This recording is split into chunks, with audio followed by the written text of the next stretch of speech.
नमस्कार, आप देख रहे हैं H1 न्यूज। मैं हूं आपके साथ पूजा सिंह। यहां पर हम बात करेंगे कि किस तरीके से उत्तर प्रदेश में योगी सरकार अलग अलग एक्शन ले रही है और सफाई अभियान चला रही है। सफाई अभियान की शुरुआत हो चुकी है रोहिंग्याओं के साथ। आपको बता दें कि उत्तर प्रदेश में बांग्लादेशी रोहिंग्या घुसपैठियों के खिलाफ बड़ा अभियान शुरू हो चुका है। सीएम योगी आदित्यनाथ ने 17 नगर निकायों में काम करने वाले ऐसे लोगों की लिस्ट बनाने और हर मंडल में डिटेंशन सेंटर बनाने के निर्देश दिए हैं।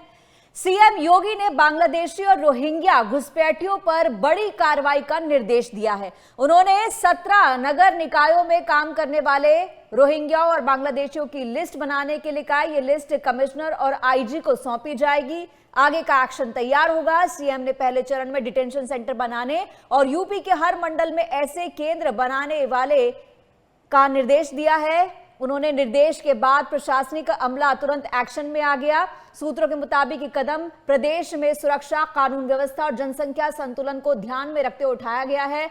आने वाले दिनों में इस पर बड़े स्तर पर कार्रवाई देखने को मिल सकती है। आपको बता दें कि सुप्रीम कोर्ट भी रोहिंग्याओं के लिए टिप्पणी कर चुका है। रोहिंग्याओं के लिए कोई कालीन नहीं बिछाया जा सकता। और तस्वीरें आप देख रहे हैं किस तरीके से जगह जगह जाकर के पुलिस जो है वो छापे मार रही है, पहचान पत्र मांग रही है। ये आप देख सकते हैं किस तरीके से लखनऊ में एक बड़ा एक्शन हुआ है। ये लखनऊ की तस्वीरें आपको दिखा रहे हैं।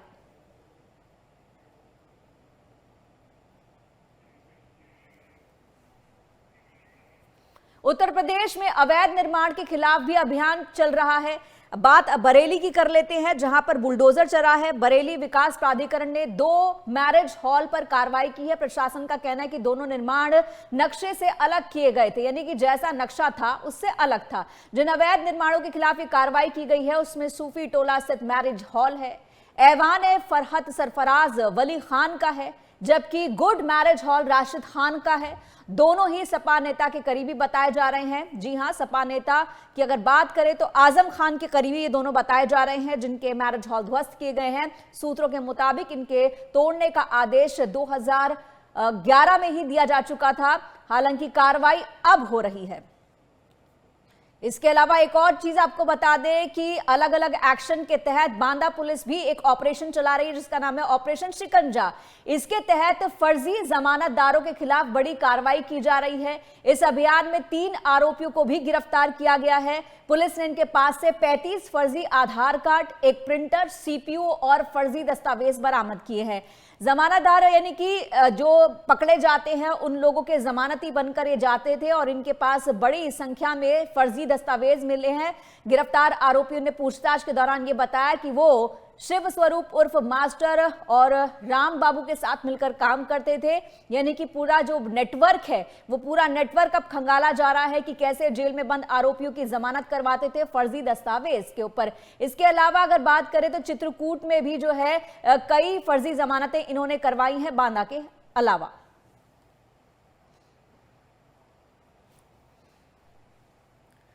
बांदा प्रभारी निरीक्षक तिवारी और उनकी टीम के द्वारा हरिशंकर, हेमंत और बलबीर 3 अभियुक्तों को गिरफ्तार किया गया है। इनके द्वारा फर्जी और कूट रचित दस्तावेज लगा करके माननीय न्यायालय के समक्ष प्रस्तुत करके संगीन अपराधों के अभियुक्त गणों की जमानत ली गई है। कि कब्जे से करीब 35 अदद जो फर्जी और असली आधार कार्ड बरामद हुए, फर्जी खतौनियां बरामद हुई, कंप्यूटर हार्डवेयर बरामद किया गया। कंप्यूटर के अंदर जो सीपीयू में जो फाइल्स मिली है उसमें कुछ फर्जी आधार कार्ड और फर्जी खतौनियां भी बनाई है, उनको भी एज एविडेंस कब्जे में लिया गया है। इनसे पूछताछ की जा रही है और जो भी साक्ष्य मिले हैं उसके आधार पर ये पता लगाया जा रहा है कि इस पूरे गिरोह में और कौन कौन से लोग हैं और जो 2 अन्य लोग हैं उनकी भी तलाश की जा रही है। इसमें जो इस पूरे प्रकरण में जो साक्ष्यों के आधार पर अग्रिम विधिक कार्रवाई की जा रही है।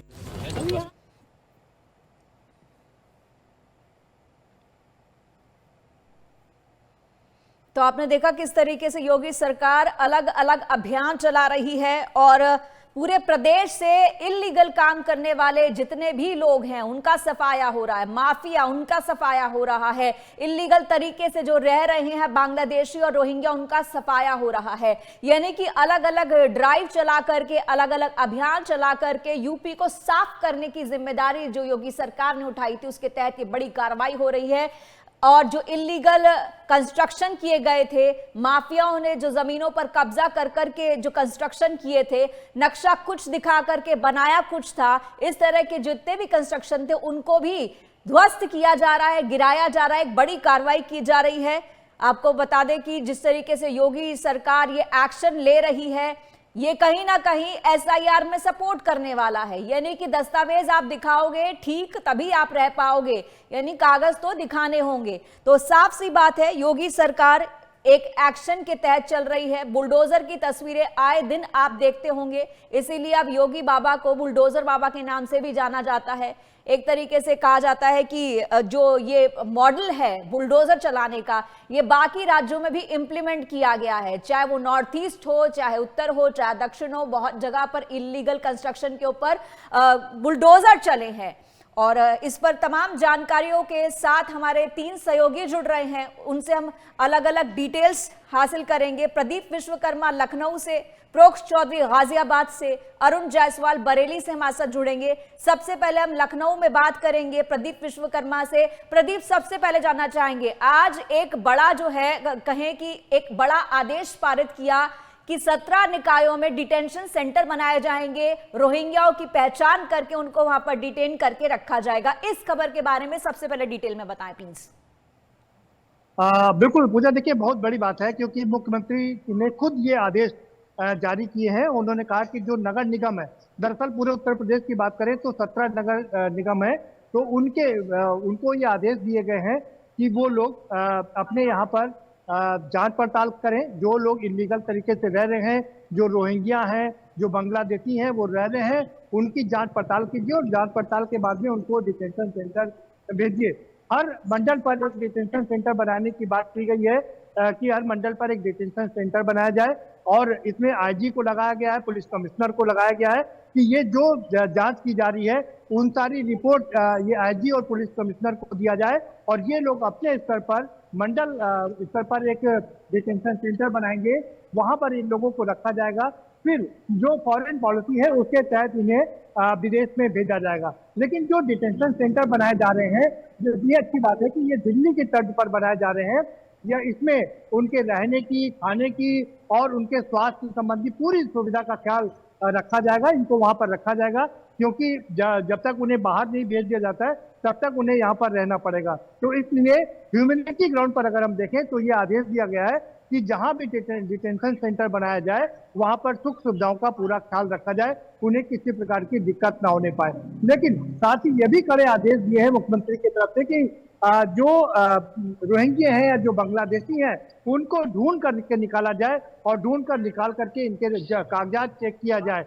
अब लखनऊ की अगर हम बात करें पूजा, तो आज यहाँ पर एक बड़ी ड्राइव चली थी, यहाँ अलीगंज में एक बड़ी ड्राइव चली थी, उसके बाद डालीबाग में भी इसको देखा गया था और इसमें कई लोगों के कागजात यहाँ चेक किए गए। सबके आधार कार्ड, पैन कार्ड लिए गए हैं। ज्यादातर ये लोग झुग्गी झोपड़ियों में रह रहे थे, लेकिन ये लोग अभी उनके सारे कागज चेक कर लिए गए हैं और उसके साथ साथ में अब इनकी जो असली जांच होनी है, क्योंकि आधार कार्ड तो बना लिए इन लोगों ने, बाकी चीजें भी बनवा ली हैं, लेकिन असली जांच जहां के ये ओरिजिनल रहने वाले हैं वहां पर भी जांच की जाएगी कि क्या इनकी वास्तविकता क्या है। क्योंकि कई बार देखा जाता है कि ये इलीगल तरीके से अपने आधार कार्ड बनवा लेते हैं, लेकिन जहां पर ये रहते हैं वहां पर भी जाकर के पूछताछ की जाएगी और तब पुख्ता सबूत इकट्ठे करके इनको बांग्लादेश भेजा जाएगा या जहां के भी नागरिक हो उनको वहां पर भेजा जाएगा। लेकिन पूजा, लखनऊ की अगर हम बात करें तो लखनऊ नगर निगम में एक बड़ी खबर ये आई थी कि ज्यादातर जो सफाई कर्मी है वो रोहिंग्या या बांग्लादेशियों को भर्ती कर दिया गया। ये अपने आप में बहुत चौंकाने वाली खबर थी और यही कारण है, ये माफ करिएगा, कि मुख्यमंत्री योगी आदित्यनाथ ने इसका भी संज्ञान लिया था और गहनता से जांच करने के आदेश दिए हैं कि सबकी एक एक करके पुख्ता जानकारी इकट्ठा की जाए और जो भी ऐसे लोग हैं उनको तुरंत निकाला जाए, डिटेंशन सेंटर में रखा जाए और फिर अकॉर्डिंगली उनको विदेश में भेजा जाए। जी, इसमें भी बहुत से पेच है प्रदीप जी, इसमें भी बहुत से पेच है। मैं आपके पास आऊंगी, हमारे साथ अरुण भी हैं। अरुण, आपसे मैं जानना चाहूंगी, बरेली की बात करते हैं तो माफियाओं के जितने करीबी थे उन पर एक्शन लिया जा रहा है और एक एक्शन लिया गया है कि किस तरीके से आजम खान के करीबी 2 लोगों के मैरिज हॉल ध्वस्त कर दिए गए। इसके बारे में डिटेल जानना चाहेंगे थोड़ा।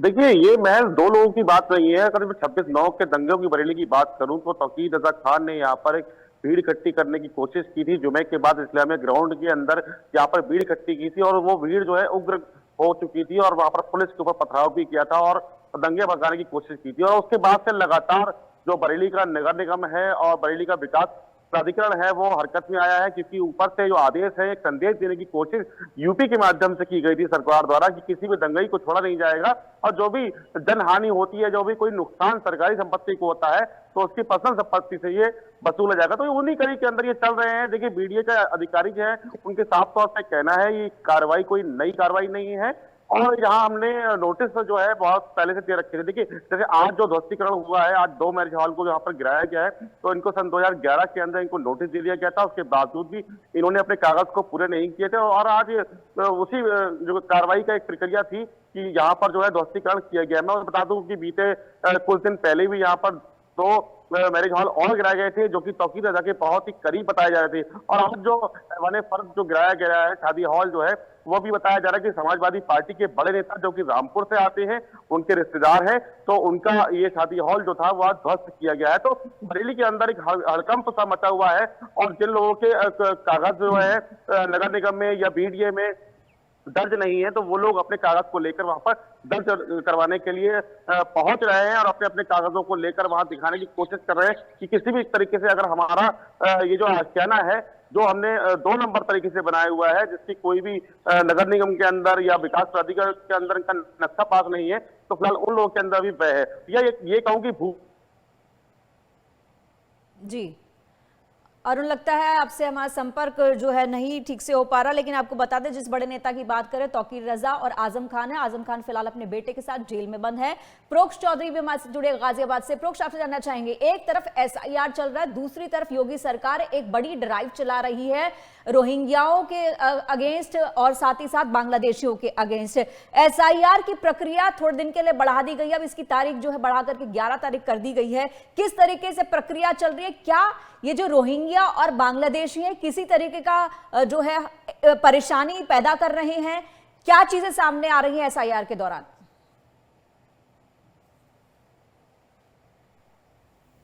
ये ऑपरेशन घुसपैठ चलाया गया है, ये पहली बार नहीं चलाया गया, ये तीसरी बार चलाया गया है योगी आदित्यनाथ की पूरे कार्यकाल के अब तक के कार्यकाल में। और ये जो तीसरी कार्रवाई है ये अवैध रोहिंग्या और बांग्लादेशियों के खिलाफ ही है। एसआईआर अपना काम कर रहा है जो कि चुनाव आयोग की तरफ से कराया जा रहा है, लेकिन इसके विपरीत योगी सरकार अपनी तरफ से काम कर रही है रोहिंग्या और घुसपैठियों के खिलाफ। और इसको लेकर आदेश जारी कर दिए गए थे एटीएस की तरफ से, पुलिस विभाग अपना काम कर रही है, लेकिन इसके अलावा तमाम अधिकारियों को आदेश दे दिए गए हैं, पंचायतों को आदेश दे दिए कि अगर कोई ऐसा शख्स जो कि नया आया है अगर उसका वेरिफिकेशन नहीं हुआ है तो उसके बारे में तुरंत पुलिस को जानकारी दी जाए। और ऐसा ही कुछ पिछले दिनों देखा गया जब अगस्त 2025 को बड़ी संख्या में ऐसे लोग पकड़े गए जो कि नकली आधार कार्ड, वोटर आईडी कार्ड बनाते थे और उसी के सहारे अवैध रूप से जो बांग्लादेशी रोहिंग्या भारत के अंदर और यूपी के अंदर रहते थे उन्हीं के लिए ये पूरी कार्रवाई चलाई गई है। डिटेंशन सेंटर खोले जा रहे हैं। उस डिटेंशन सेंटर का भी यही मकसद है कि जितने भी अवैध रूप से ये रोहिंग्या मिलेंगे जो नकली दस्तावेजों के साथ उत्तर प्रदेश के अंदर रह रहे हैं, तमाम जिलों के अंदर, चाहे वो अगर खासकर पश्चिमी उत्तर प्रदेश को लेकर ये आदेश आए हैं, चाहे वो मुजफ्फरनगर हो, मेरठ हो, गाजियाबाद हो, जिला बिजनौर हो, तो इन सभी को लेकर ये आदेश जारी किए हैं कि अवैध रूप से जितने रोहिंग्या रह रहे हैं उनकी धरपकड़ की जाए, उनकी वेरिफिकेशन की जाए। और इसमें सबसे प्रमुख रोल जो निभा रहा है वो निभा रहा है एसआईआर, क्योंकि अगर आपके पास 2003, क्योंकि लास्ट जब एसआईआर हुआ था 2003 में हुआ था, अगर उस समय के आपके पेरेंटल वेरिफिकेशन आपके पास है, अगर खुद का वोटर आईडी कार्ड तो आपका नहीं था, अगर पेरेंटल आपके पास वेरिफिकेशन है तो आप मौजूदा माने जाएंगे कि आप यहीं के नागरिक हैं, यहीं पर आपने रहते थे। लेकिन अगर उस समय के मौजूद नहीं और आपके पेरेंटल वेरिफिकेशन नहीं है तो ऐसे में कहीं ना कहीं ये संदिग्ध पाया जाएगा कि शायद ये वही रोहिंग्या है, वही बांग्लादेशी है जो अवैध रूप से भारत में घुसे और भारत में घुसने के बाद अलग अलग जिलों के अंदर, अलग अलग स्टेट के अंदर रह रहे हैं। तो इसी को लेकर ये पूरी कार्रवाई हुई है। तीसरी बार की ये कार्रवाई है पूरे कार्यकाल, अब तक का जो कार्यकाल है यूपी में योगी आदित्यनाथ का, उनकी तरफ से क्लियर किया गया है। एटीएस को भी कहा गया है कि आपको जो जो सबूत मिलते हैं तो ये सारे सबूत इकट्ठे किए जाए और इसके साथ साथ MHA को, होम डिपार्टमेंट को ये सारे डॉक्यूमेंट, सारे प्रूफ दिए जाएंगे ताकि आगे की जो कार्रवाई है इनको वापस उनके देश में भेजने की वो की जा सके। तो ये पूरी कार्रवाई की जा रही है, लेकिन सबसे ज्यादा नजर पूर्वांचल के साथ साथ पश्चिमी उत्तर प्रदेश पे है, क्योंकि काफी संख्या के अंदर माना जाता है कि रोहिंग्याज रहते हैं। आपको पूजा याद हो कि लगभग 6 से 7 महीने पहले नोएडा के अंदर बड़ी कार्रवाई की गई थी। नोएडा के सेक्टर 76 के सामने एक कॉलोनी है, उन कॉलोनीज के अंदर काफी मात्रा के अंदर रोहिंग्याज मिले थे, तो उनको जो है इन डिटेंशन सेंटर के अंदर रखा गया था, वो आगे की कार्रवाई की गई थी। तो ऐसी ही कार्रवाई के आदेश फिलहाल यूपी के मुख्यमंत्री योगी आदित्यनाथ की तरफ से दिए गए हैं कि अगर ऐसा कोई भी संदिग्ध मिलता है तो उस पर कार्रवाई की जाए। साथ ही साथ लोगों से भी हिदायत दी गई है कि अगर आप किसी भी व्यक्ति को रखते हैं तो उसकी स्क्रीनिंग कराई जाए, उसकी डॉक्यूमेंट वेरिफिकेशन किए जाए, ताकि पता लग सके कि जो आधार कार्ड जो उसके पास डॉक्यूमेंट है वो असली है या नकली है। और रही बात SIR की, तो SIR को लेकर तमाम जो जिनकी ड्यूटी लगी है वो लगातार काम कर रहे हैं। कई हद तक काम हो चुका है, लेकिन क्योंकि तारीख भी आगे बढ़ा दी गई है तो इसी को लेकर हम निश्चिंत है। कल भी हमारी बात हुई थी एक टीचर से जिनकी BLO के तौर पर ड्यूटी लगी है, उनका भी यही कहना है कि कुछ लोगों के अंदर कंफ्यूजन जरूर है, लेकिन तमाम तरीके के 2003 के SIR से काफी मदद जो है वो मिल रही है। जी जी जी, प्रदीप वापस आपके पास आना चाहूंगी। यहाँ पर डिटेंशन सेंटर तो बनाए जा रहे हैं, डिटेंशन सेंटर का मतलब है एक तरीके से वो नजरबंद करके रखे जाएंगे, लेकिन आपको लगता है कि वो नजरबंद रह पाएंगे? क्योंकि जिस तरीके से वो पूरे भारत में फैले हैं, चाहे जम्मू कश्मीर की बात करें, चाहे दिल्ली की बात करें, यूपी की बात करें, चाहे नॉर्थ ईस्ट की बात करें, पूरे देश में अलग अलग जगह फैले हुए हैं। बल्कि हैदराबाद में तो रोहिंग्याओं का एक फुटबॉल क्लब तक बना हुआ है। आपको लगता है कि यूपी सरकार इनको पकड़ के डिटेंशन सेंटर में रख पाएगी? और रख पाएगी तो कितने दिन रख पाएगी और आगे का एक्शन प्लान क्या होगा?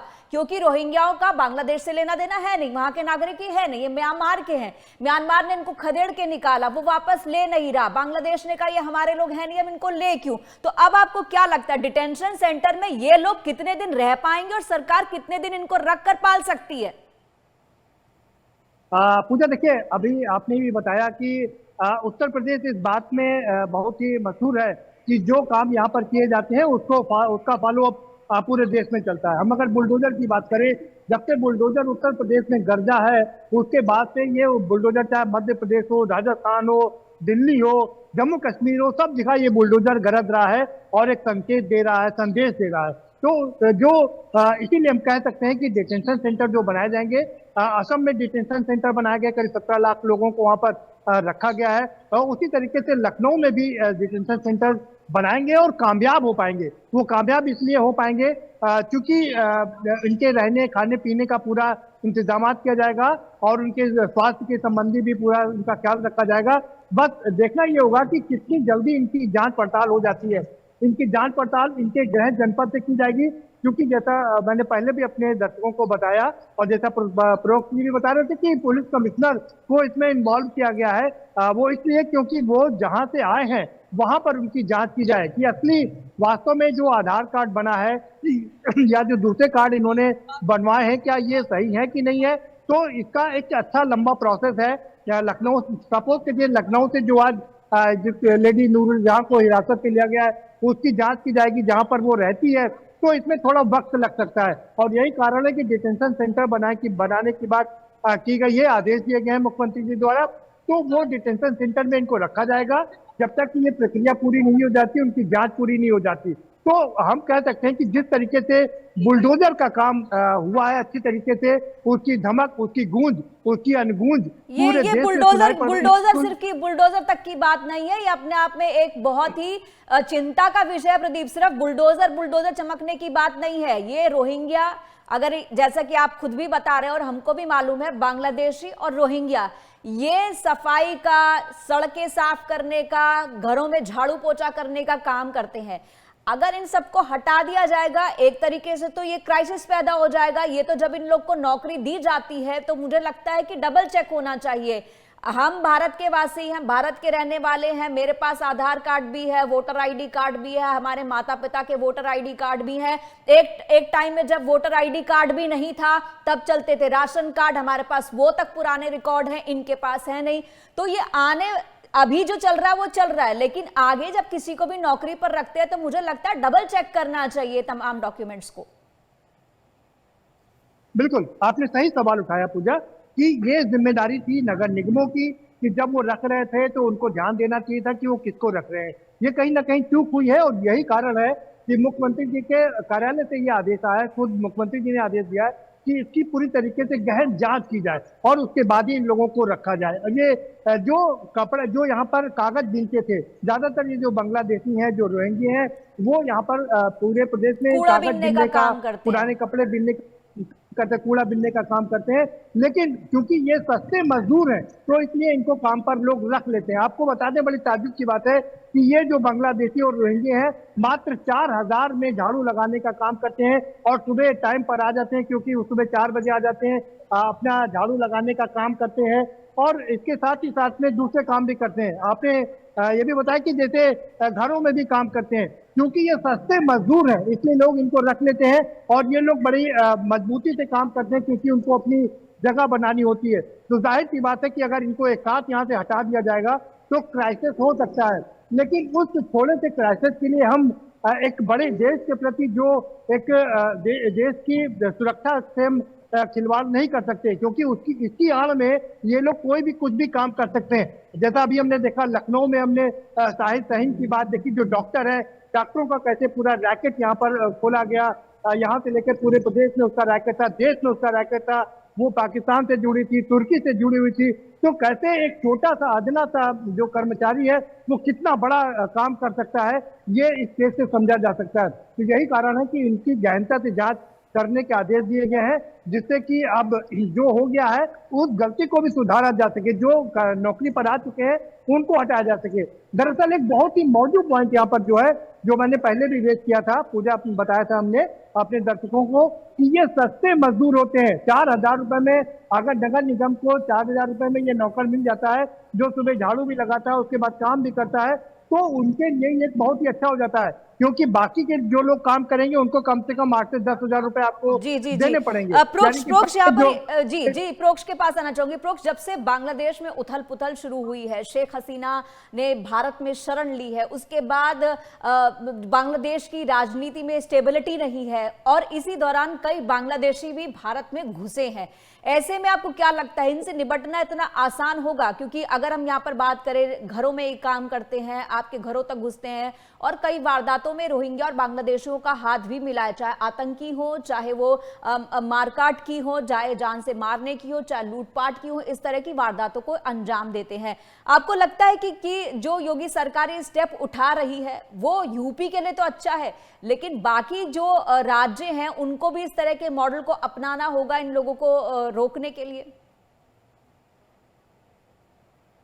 बिल्कुल, देखिए, अगर सिर्फ बांग्लादेशियों की बात करें, क्योंकि शेख हसीना भारत के अंदर है, यहाँ सेफ जोन में है, पूरा जो पूरा पलटा था, बांग्लादेश की सियासत हलचल हुई थी, उसके बाद से शेख हसीना यहाँ पे। लेकिन इसके विपरीत, क्योंकि आप अवैध रूप से भारत के अंदर आए हैं, मैं बांग्लादेशियों की बात करूंगा पर्टिकुलर, क्योंकि और भी देशों से आते हैं, लेकिन बांग्लादेशी अवैध रूप से भारत के अंदर आए हैं, तो सरकार के जो नियम है उसके तहत सरकार काम करेगी। और यूपी की अगर बात करें तो आपको याद हो, जब मुख्यमंत्री के तौर पर शपथ ली थी योगी आदित्यनाथ ने, तो सबसे पहले सरकार की तरफ से, यूपी के मुख्यमंत्री योगी आदित्यनाथ की तरफ से सबसे पहला कदम उठाया गया था ऑपरेशन मजनू के तहत, और पूरे चिन्हित किए गए थे कि सबसे पहले किन पर कार्रवाई करनी है। तो सबसे पहले जो प्रदेश के भीतर सबसे ज्यादा परेशान लोग रहते हैं उनको पहले ठीक किया जाए, तो उन छात्राओं को सबसे पहले रियायत दी गई थी। उसके बाद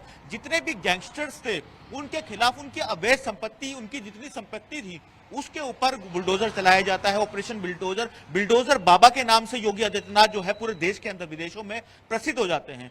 तीसरी अब सबसे बड़ी कार्रवाई, और तीसरी बार ये रोहिंग्याओं के खिलाफ रहे हैं। और रोहिंग्या ये वो सारे शख्स है जो आम तौर पर आए दिन हमारे रोजमर्रा दिन के अंदर हमारे साथ संपर्क में रहते हैं, चाहे वो झाड़ू लगाने वाला हो, साफ सफाई वाला हो, इंडस्ट्री में काम करने वाला हो, लेबर क्लास के जितने काम होते हैं उन सभी में रोहिंग्या की संलिप्तता रहती है। वो काम करते, कारण ये होता है कि बहुत कम पैसों के अंदर दिहाड़ी पे लग जाते हैं और यही कारण होता है कोई भी आसानी से इनको बिना वेरिफिकेशन, बिना डॉक्यूमेंट वेरिफिकेशन के रख लेता है। और अगर डॉक्यूमेंट वेरिफिकेशन कराता है तो मात्र आधार कार्ड चेक करता है, उसकी कॉपी रखता है और बिना पुलिस वेरिफिकेशन के उसके रख लेता है। और इनकी संलिप्तता कई आपराधिक मामलों में आ जाती है। कई ऐसे रोहिंग्याओं के खिलाफ हमने बीते दिनों कार्रवाई देखी है, चाहे वो दिल्ली पुलिस की तरफ से की गई हो, चाहे वो यूपी एटीएस की तरफ से की गई हो, जिनमें रोहिंग्याओं की संलिप्तता कई आपराधिक मामलों के अंदर रही थी, चाहे वो मर्डर को लेकर हो, ये फिरौती को लेकर संलिप्तता हो, के या फिर बावजूद लूटपाट को भी लेकर जो है वो हमारी नाक के नीचे काम भी कर रहे हैं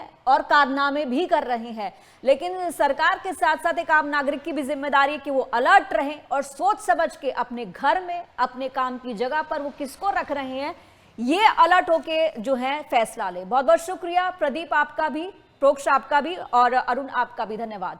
तो इसी के साथ हमारी इस खास पेशकश में इतना ही। छोटे से ब्रेक के लिए रुकेंगे, ब्रेक के बाद भी रहेंगी खबरें जारी। आप देखते रहिए मैच वन न्यूज।